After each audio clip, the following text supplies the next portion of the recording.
Percy, a 12-year-old boy, sees the world differently than others. He encounters creatures and hears voices that no one else can perceive. These experiences often lead to misunderstandings and isolation. One day, Percy meets Groff, a boy who seems to understand him. Their friendship brings him joy. During a school trip to a Greek statue museum, Percy feels a connection to the ancient myths his mother used to tell him. Unfortunately, Percy is bullied by a classmate named Nancy. When he reports the bullying to his teacher, Ms. Dodds, she disbelieves him. Feeling alone and misunderstood, Percy turns to Groff for support. As Percy confronts Nancy about her bullying, a strange occurrence happens. Nancy suddenly levitates and falls onto him. Percy realizes he might have supernatural powers. Just as Percy is beginning to grasp his newfound abilities, Ms. Dodds transforms into a mythical creature and attacks him. A mysterious force intervenes, defeating Ms. Dodds. When Percy wakes up, his classmates and teachers are gathered around him. Confused and frightened, Percy wonders what has happened. He realizes that only he witnessed the extraordinary events of that day. Percy asks teacher Bruno about what happened to Dodds.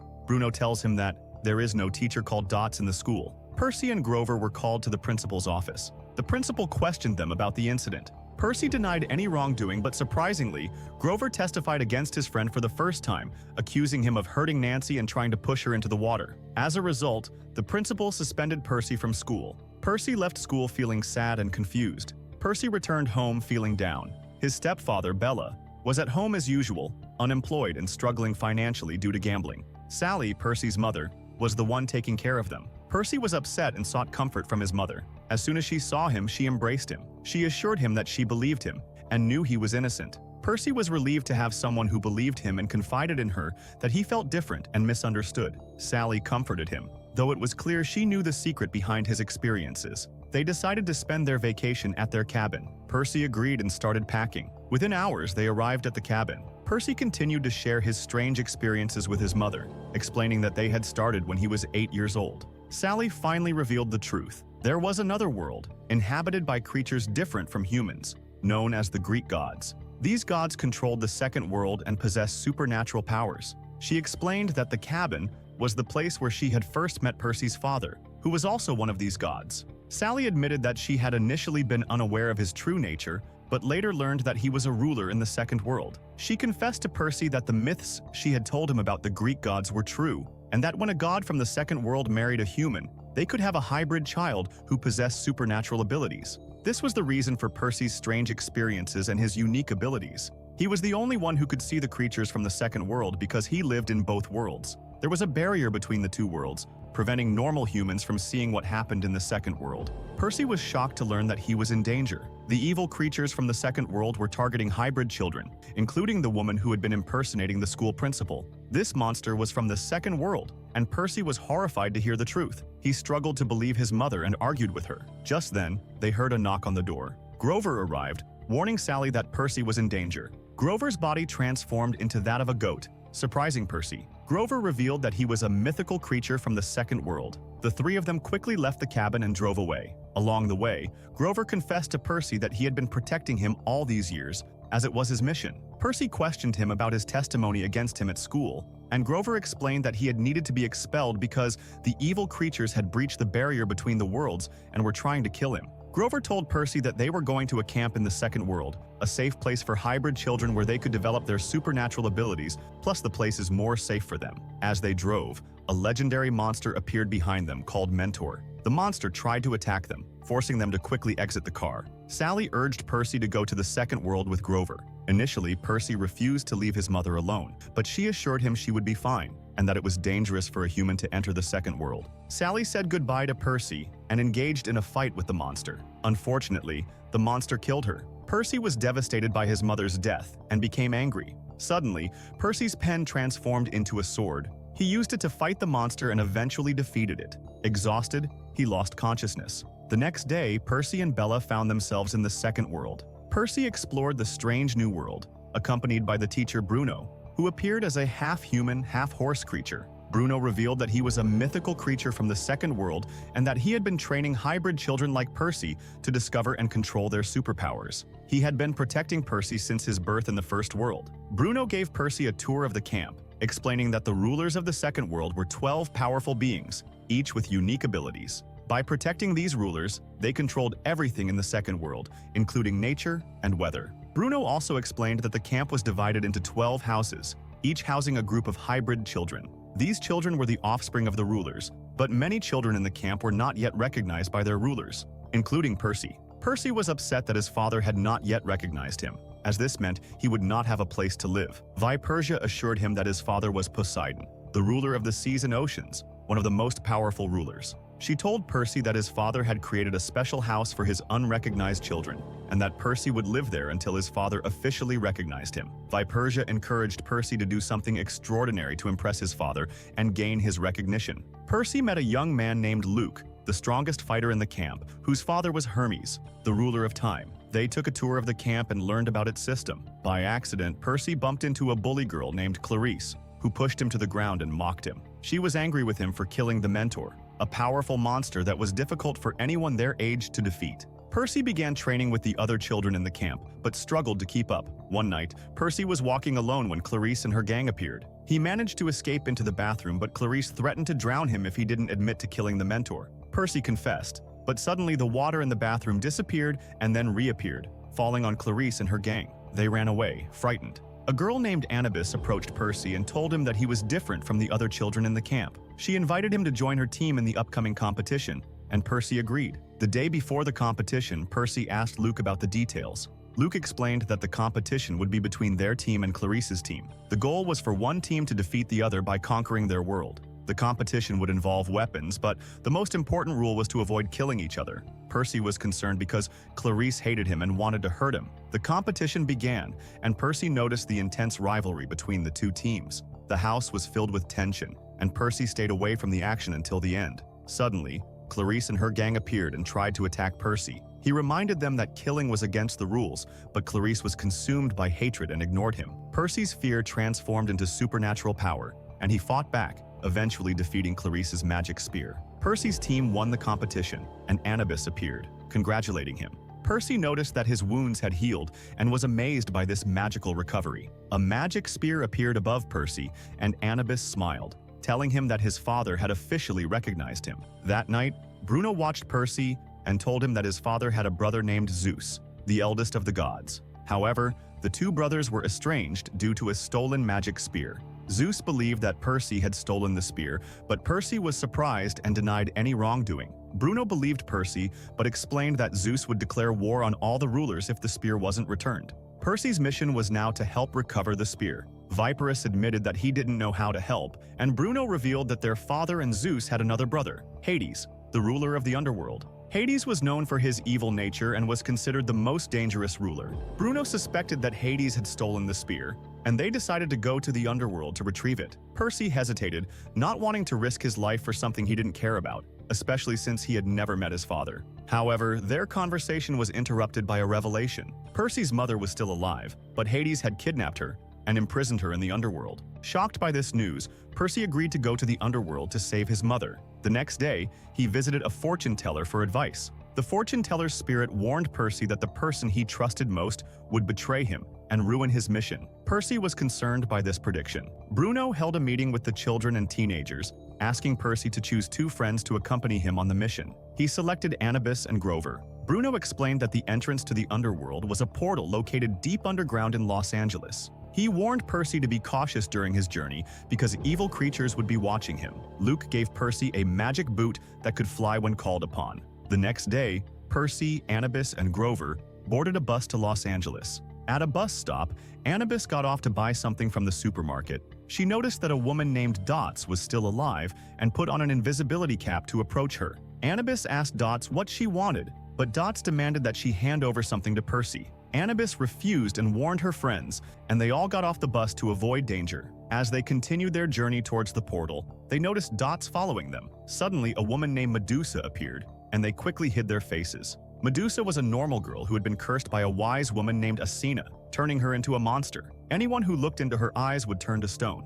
Medusa reassured them that she was safe, because she had hidden her face and offered them shelter in her house until the monsters disappeared. Percy remembered the legend of Medusa his mother had told him and believed that Medusa was an innocent victim of evil. He and his friends went to her house and asked her about her past. Medusa revealed that she had once loved Poseidon and trusted him completely, but he had betrayed her. The ruler Sana punished her for this by turning her into a monstrous creature. Medusa's appearance was terrifying, and anyone who looked at her would turn to stone. The other rulers couldn't challenge Sana's decision because she was the ruler of justice and power. Anubis, who was jealous of Medusa's relationship with Poseidon, accused her of lying and trying to ruin her mother's reputation. Medusa ignored her and went to prepare lunch in the kitchen, inviting Percy to help her. She warned Percy that his friends would betray him and offered to go to the underworld with him. Percy refused and left with his friends. Medusa, growing tired of their defiance, removed her cap and began searching for them to turn them into stone. Percy and his friends were hiding in the basement,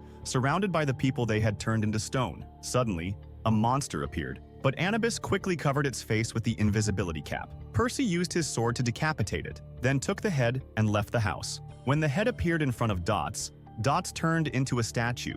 Percy placed the head in a box and sent it magically to the mountains of Olympus, the headquarters of the Second World's rulers. The next day, Percy and his friends were on a train to the city of Luz. The journey would take 2 days. On the second day, they left their cabin to eat in another cabin. While discussing the monsters chasing them, an officer interrupted their conversation and took them to their cabin. They found the cabin completely destroyed and were accused of doing it. However, they denied any involvement. The officer pointed to a woman standing behind them and said she had witnessed them destroying the cabin. They were surprised because they had never seen this woman before. The officer took them to the dining cabin and ordered them to stay put. The woman who had testified against them sat with them and admitted that she knew they hadn't done anything. She explained that she had lied to get a chance to talk to them alone. Grover sensed that the woman had a secret and asked her what she wanted. She said she would hold them accountable for their actions. Barris mocked her, claiming he could easily defeat her. The woman introduced herself as Akenda, the mother of all monsters. They were shocked to hear this, as Akenda was known for killing hybrids because she sees them as a sin. Akenda revealed that there was a monster in her bag and threatened to kill them if they shot her. The monster attacked Percy, but Anubis stabbed it. They escaped the cabin and the train stopped. Percy and his friends quickly got off the train and eventually reached a museum owned by Athena. The museum was sacred and impenetrable to monsters. Percy was injured and exhausted, so his friends took him out of the museum. He tried to heal his wounds by pouring water from a fountain, but it didn't work because he needed to be in the sea for his father to heal him. Suddenly, Anubis arrived. They were surprised that she was able to enter the museum, as it was forbidden. Anubis explained that Athena was angry with them for sending a drawing of Dosa in a box, so she had removed the barrier protecting the museum from monsters. Percy asked his friends to continue the mission alone while he fought Akata and her monsters. Akata arrived, and Percy engaged in a fierce battle but was overpowered. Akata broke the ground beneath him, and Percy fell into a deep chasm. Percy struggled to hold on, but his grip slipped, and he fell into the sea. A mermaid appeared and told him that his father had sent her to help him heal his wounds. The police arrived at the museum to investigate the destruction. Anubis and Grover were worried about their friends. Anubis noticed 3 old women from the neighborhood looking at her strangely. These women were known as the Fates, who controlled the fates of all living beings. The first fate protected the thread of life, the second controlled the length of the thread, and the third cut the thread, ending life. Anubis was shocked when she saw one of the women cutting a thread, which she believed was a sign of misfortune. Percy emerged from the water and met his friends. Anubis embraced him warmly. He told them he was fine and had met a mermaid who directed him to Santa Monica. They decided to walk there because they were now wanted by the police. Percy revealed that he had learned his father loved him and cared for him. Despite the challenges of the mission, he was determined to make his father proud. Suddenly, they heard a motorcycle approaching and quickly hid. Anubis explained the story of the 3 fates, warning them that cutting the thread could lead to misfortune. A man on a motorcycle offered to help them, but they declined. He insisted on helping them because they were late for their mission. They were shocked and asked who he was. He revealed his name was Ares, the son of Zeus and Percy's cousin. Ares told them that Zeus had ordered all his sons to search for the spear, but none had found it. He asked them to meet him at a restaurant to help them find the spear. Percy and his friends arrived at the restaurant and met with Ares. Ares told Percy that his stepfather had accused him of kidnapping his mother, and detectives were looking for him. Percy became angry because this would make it difficult for him to reach Los Angeles. Ares explained that the rulers of the Second World would declare war if the spear wasn't returned. He offered to help them reach Los Angeles, but only if they helped him recover his shield from an abandoned amusement park nearby. Percy agreed, and they decided to go with Anubis to the amusement park. They decided to leave Grover with Ares to ensure he wouldn't betray them. Percy and Anubis arrived at the City of Games, which looked eerie and enchanted. They knew that Hephaestus, the ruler, had built the city and that it was dangerous due to potential curses. Percy and Anubis walked through a tunnel, and saw the life story of Hephaestus on the walls. They learned that Hephaestus was born deformed and outcast and had fallen in love with Aphrodite and Hera, but neither loved him back. Hephaestus kidnapped Hera and kept her locked up. Percy and Anubis emerged from the tunnel and found a strange room with a giant statue holding Ares' shield. In front of the statue was a golden chair. Anubis told Percy that Hephaestus had given the chair to Hera, but when she sat on it, she was cursed and turned into a golden statue.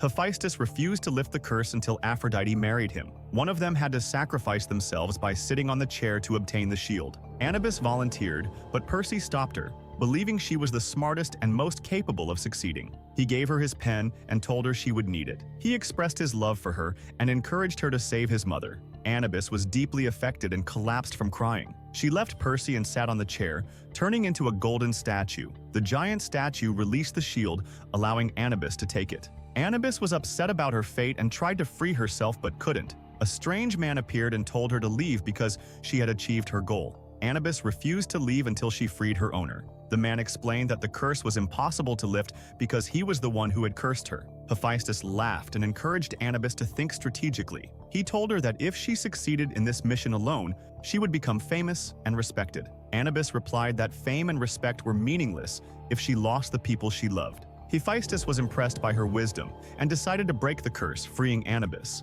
She was overjoyed and thanked him. Hephaestus told her that she deserved his gratitude for her actions and that her mother would be proud of her. Anubis and Percy returned to Ares and gave him his shield. Ares thanked them and told them he still had a promise to fulfill. He took them to a transport car and told them it would take them to Las Vegas. He explained that they would meet Hermes, the ruler of time, who could help them reach Los Angeles. Ares emphasized the importance of treating Hermes with respect because he controlled time and could end their lives if he became angry. He gave them a bag with money and supplies for their mission. As they traveled in the car, Grover told Ares that he knew who had stolen Zeus's spear, but refused to reveal their name. Anubis and Percy communicated with Luke through a magical tool and told him about their suspicions. Luke confirmed that he suspected Clarice. Percy wanted to tell Luke that they were going to meet his father, Hermes, but Anubis stopped him, knowing that Luke hated his father for unintentionally. Percy and his friends arrived at the nightclub. Anubis warned them not to eat anything there because the food contained the lotus flower,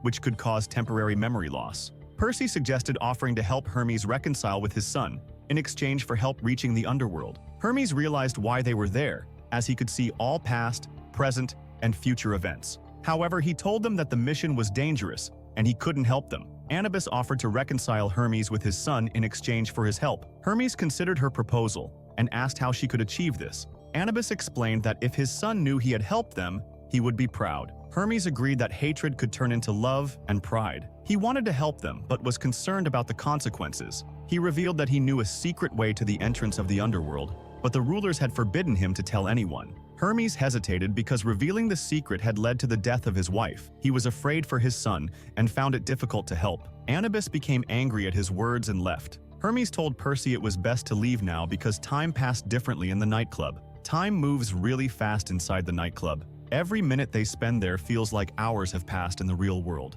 Percy quickly left him and went looking for his friends to gather them.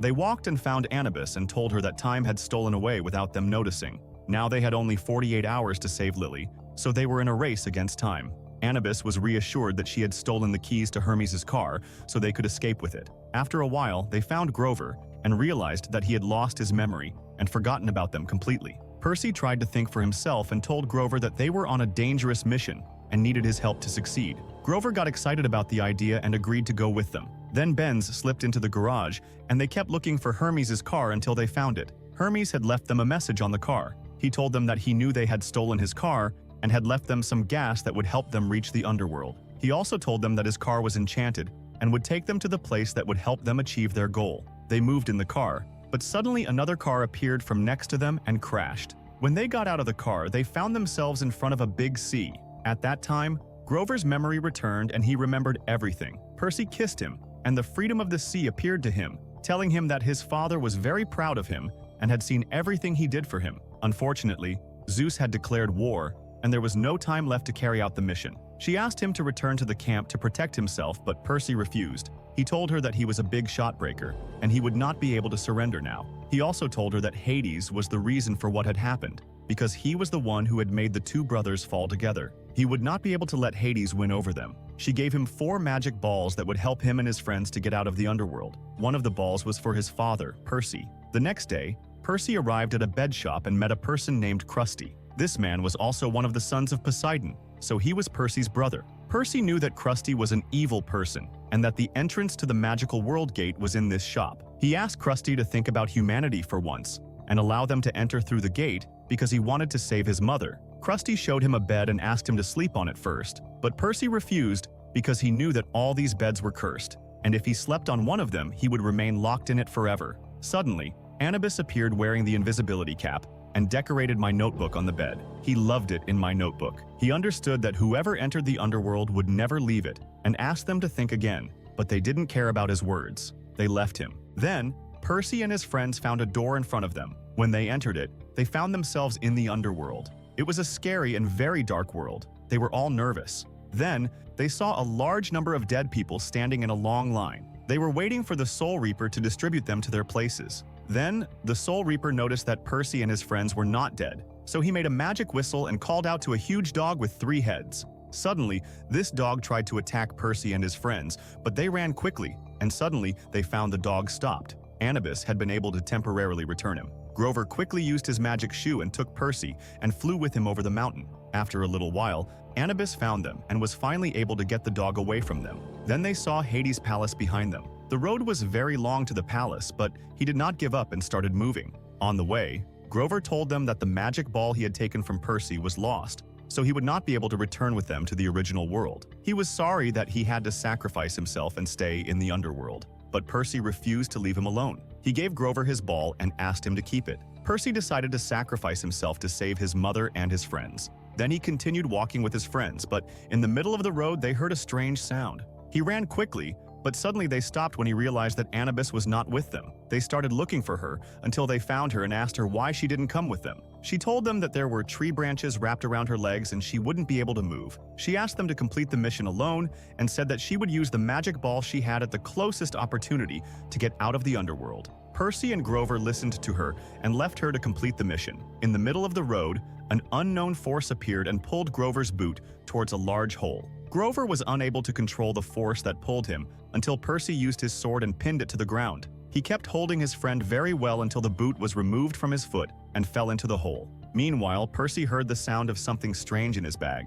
When he opened the bag, he was surprised to find Grover inside. He was shocked and asked him who had put the spear in his bag. Percy told him that he didn't have any idea and understood that this was the bag that Ars had given to him. He laughed and realized that Ars was the one who had the spear and had made this whole plan so that Percy would grow up to the underworld and deliver the spear himself. Hades suggested that they return to the otherworld quickly so that they could deliver the spear to Zeus. Percy agreed and said that he wanted to save his mother. Hades agreed to go with him to the palace of Hades so that he could save his mother. After a while, they arrived at the palace. Hades himself came to receive them and showed mercy. Percy asked him about his mother's location, and Hades pointed out to him that his mother had been turned into a golden statue temporarily. Percy shouted at him and asked him why he had done this. Hades told him that he had done this to protect her because the mentor was going to finish her off. He had no solution other than turning her into a statue. Hades asked him to hand over the spear so he could free his mother. Percy quickly left him and went looking for his friends to gather them. Percy and Grover used their magic balls to return to the original world.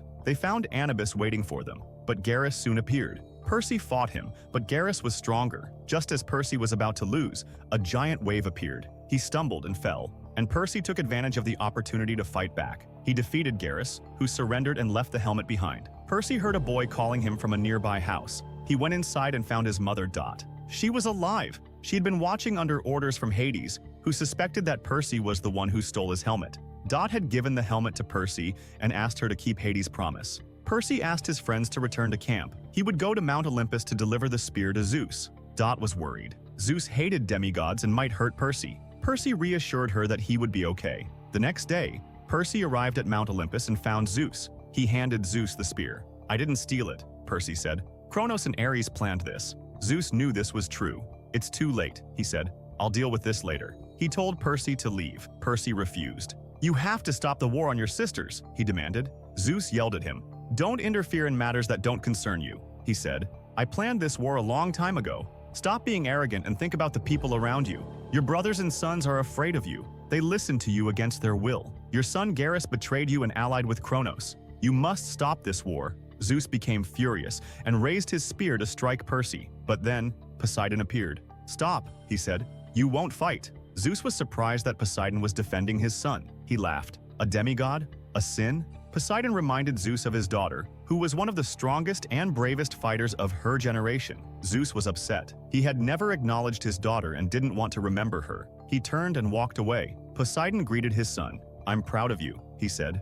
Poseidon used his magic ball and returned to camp. Percy's campmates had prepared a guard of honor for him. They were celebrating his victory. That night, Percy walked with Luke. He was surprised that Clarice hadn't been sent back yet. Luke said that no one knew what she had done. Percy realized that Luke was lying. Luke was the one who stole the spear. He had planned it with Ares. Luke hated the gods and wanted to destroy them. Suddenly, Anubis appeared. "I heard everything," she said. Luke was afraid and ran away from camp. The next day, Percy said goodbye to his friends and returned to the mortal world. He found his mother and hugged her. As he slept, he dreamed of Kronos, who said that worse things were coming. Percy woke up terrified, preparing himself for his mother to take him to school. The first season of the series ends if you liked the video. Don't forget to like the video and subscribe to the channel, The Movie Chino. And if you want to follow the comedy summaries, don't forget to follow the page, Abdoate.